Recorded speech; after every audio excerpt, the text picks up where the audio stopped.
Hey, I hope all is going well and you're having a beautiful, blessed day. Today, I want to hang out with you and share with you some sermon notes from an old sermon series. It's called What Keeps You Up at Night is the sermon series title. And this particular sermon is called Feeling Overwhelmed.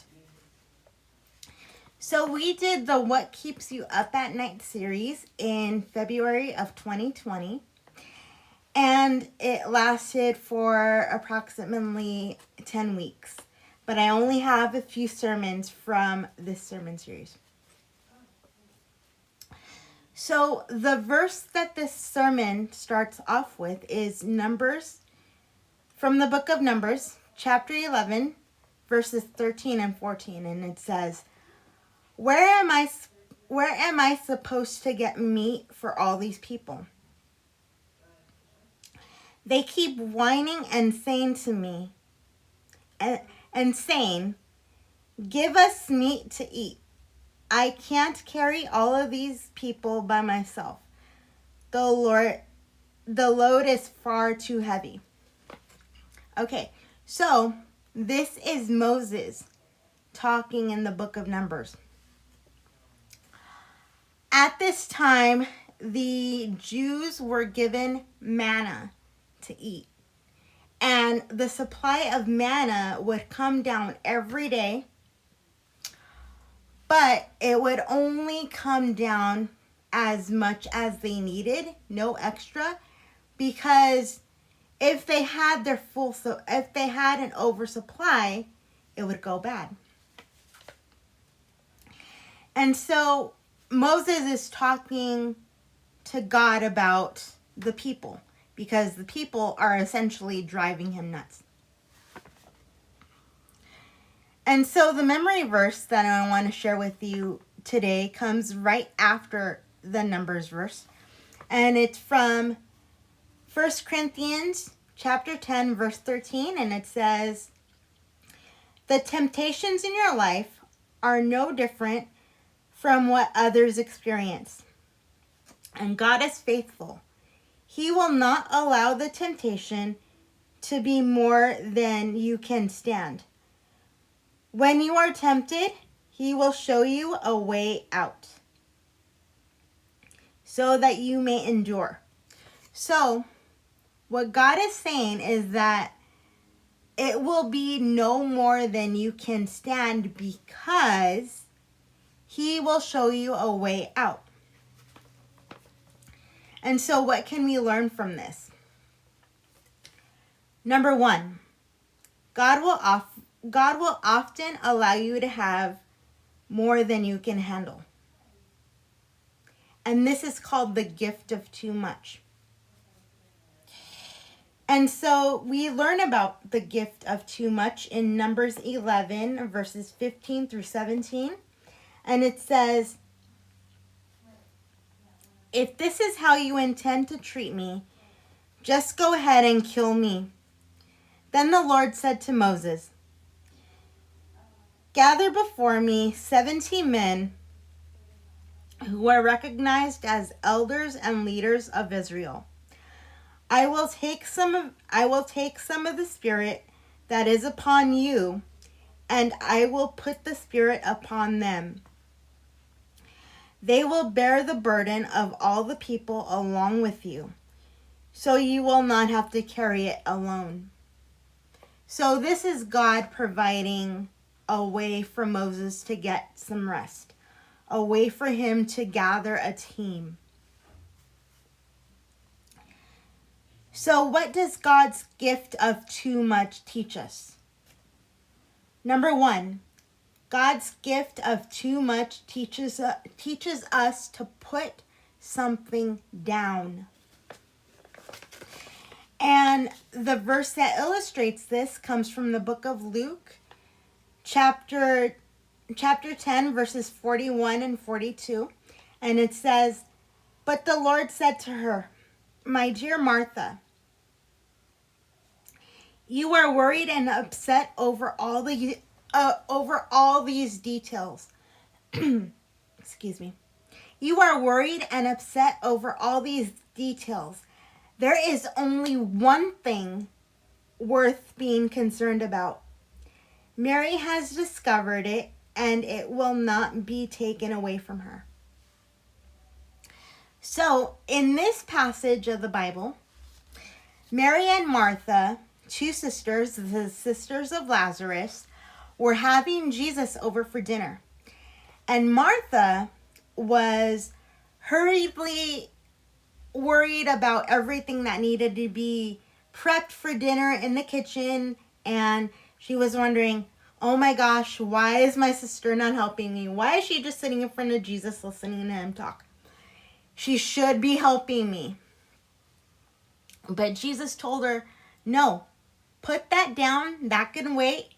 Listen to what I have to tell you. So there is another thing that too much teaches us. Too much teaches us to say or instead of and. As in, I'll do this or I'll do this. But not, I have to do this and I have to do this and I have to do that other thing.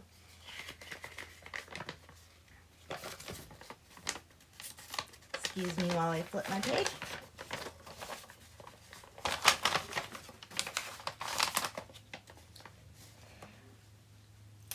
There's a big number 2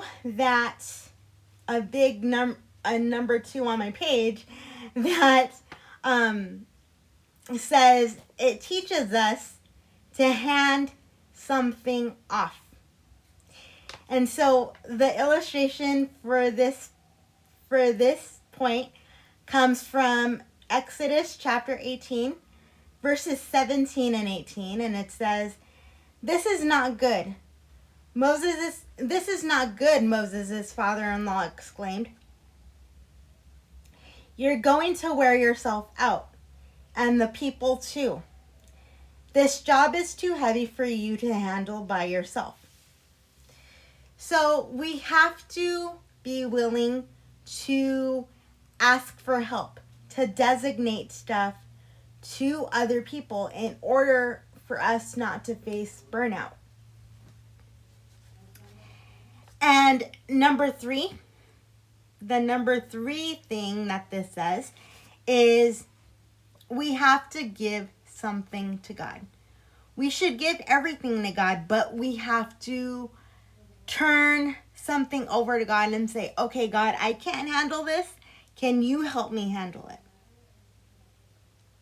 And we should be doing that every day. But the verses that illustrate this point the first one comes from Psalms chapter 55, verse 22, and it says, "Give your burden to the Lord, and he will take care of you." And again, that is Psalm 55, chapter 55, verse 22.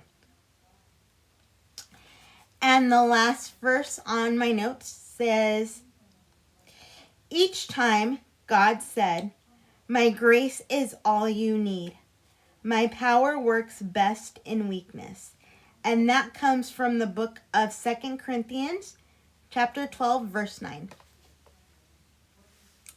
So in all these things, we learn that we need to put things down. We need to say or instead of and. We need to give God things that we can't handle. And sometimes it's an old adage, an old worldly adage that says, God will never give you more than you can handle. But the truth is, he will give you more than you can handle, because he doesn't want you to handle it. He wants you to say, I can't do this. I need your help. He wants people, you and me, to lean on him.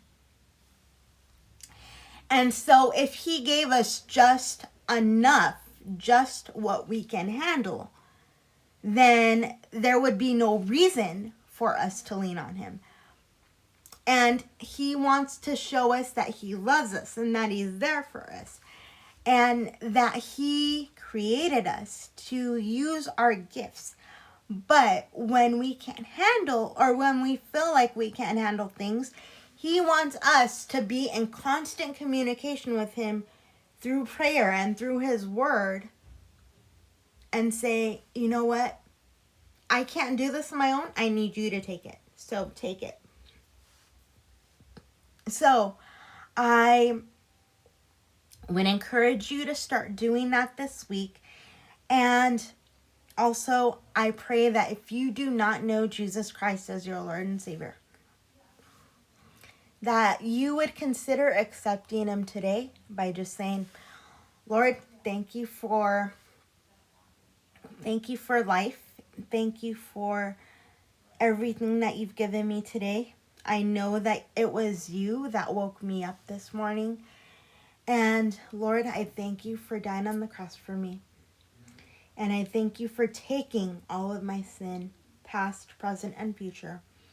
I don't understand everything about you right now, but what I do understand is that you love me and that you want me to live a life with you.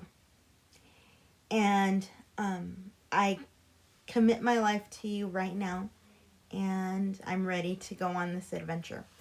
And I know in my heart that if you've prayed that prayer, or something like it, you don't have to pray the exact prayer I prayed, but if you prayed that prayer, He has heard you, and He is ready to lead you on an adventure.